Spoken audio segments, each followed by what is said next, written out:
Huwag kang basta-basta maglilinis ngayong Chinese New Year 2026 dahil baka tinataboy mo lang pala ang swerte. May dapat at bawal kang linisin at ipapaliwanag ko sila. Mga dapat linisin: una, bintana at kurtina para pumasok ang new energy at new opportunities. Pangalawa, sahig at ilalim ng kama. Remove stagnant energy. Pangatlo, cabinets and drawers and sofa.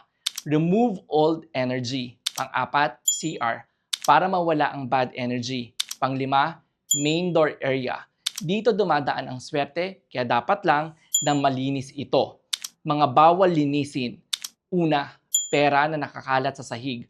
Huwag walisin, bagkus ay damputin mo ito. Pangalawa, huwag maglinis sa mismong February 17, araw ng Chinese New Year. Sana ay may natutunan kayong bago mula sa amin. Master Michael here, simplifying feng shui for everyone.